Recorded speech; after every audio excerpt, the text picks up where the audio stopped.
ढाबा में आप सभी का बहुत बहुत स्वागत है। फ्रेंड्स, आज हम आपके साथ काढ़ा का रेसिपी शेयर करने जा रहे हैं, जो अभी बदलते मौसम के कारण अभी लोग बहुत परेशान हैं सर्दी खांसी से, उनके लिए बहुत ही बेनिफिशियल है।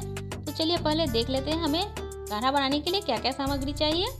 यहाँ हम 15 से 20 तुलसी के पत्ते लिए, एक छोटा टुकड़ा गुड़, 1 से 1.5 इंच हल्दी, 1 इंच अदरक का टुकड़ा, 10 गोल मिर्च, 4 से 5 लौंग और 3-4 इलायची और ये घी है। अब हम सारे सामग्री को अच्छी तरह से कूटेंगे, अभी सिर्फ गुड़ को छोड़ के। गुड़ अभी हम रखेंगे, उसका लास्ट में काम होगा, तो हम उसे लास्ट में यूज करेंगे। देखिए, सबको हम अच्छी तरह से अभी कूट लेते हैं। इसे तब तक कूटेंगे जब तक इसका रस ना निकल जाए। देखिए, अच्छी तरह से हम कूट लिए। अब हम काढ़ा बनाने का प्रोसेस शुरू करते हैं। हम यहाँ गैस ऑन कर लेते हैं और जिस बर्तन में बनाना है उस बर्तन को अब गैस पर थोड़ा गर्म होने के लिए रख दें। देखिए, थोड़ा अगर गर्म हो गया, अब हम इसमें 1/2 चम्मच घी लेंगे। ज़्यादा घी का जरूरत नहीं है, सिर्फ 1/2 चम्मच ही घी लेंगे यहाँ पर हम।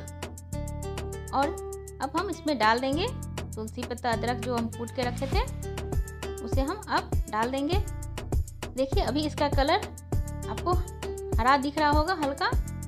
हमको इसको उतना ही भूनना है जब तक कलर इसका चेंज ना हो जाए, हल्का ब्राउन हो जाए, बस हम उतना ही भूनेंगे।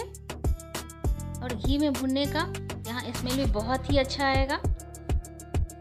देखिए, इसका कलर चेंज हो गया। अब हम इसमें पानी डाल देंगे। यहाँ हम 1 कप से थोड़ा कम पानी लिए हैं, अगर ज़रूरत पड़ेगा तो हम बाद में पानी और डाल देंगे। इसे हम अच्छी तरह से अभी मिला देंगे। मिलाने के बाद इसे धीमी आंच पर 10 मिनट तक पकाएंगे।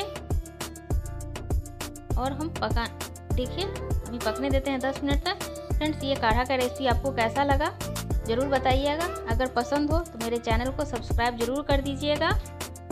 और ये वीडियो अगर पसंद आए मेरे चैनल को लाइक और शेयर भी कर दीजिएगा। देखिए, इतना अच्छा कलर आया, लग रहा है चाय, और टेस्ट भी बिल्कुल ही चाय जैसा ही लगेगा। बहुत अच्छा टेस्ट आ जाता है घी में भुनने के कारण से। अब हम इसमें गुड़ डाल देते हैं। 10 मिनट 12 मिनट पक चुका है, तो अब हम इसमें यहाँ पर गुड़ को क्रश करके डालेंगे। फ्रेंड्स, आप यहाँ पर हनी भी डाल सकती हैं, आप हनी का भी यूज कर लें। हम यहाँ गुड़ डाल देते हैं और गुड़ डालने के बाद 1 मिनट तक हम इसे और उबलने देंगे। गुड़ भी मिल जाएगा अच्छी तरह से। और उसके बाद हम इसे गैस बंद करके 5 मिनट मैक्सिमम से ढक के रख देंगे। उसके बाद इसका यूज करेंगे। फ्रेंड्स, अगर ये रेसिपी आपको पसंद आए तो मेरे चैनल को लाइक शेयर सब्सक्राइब जरूर कर दीजिएगा।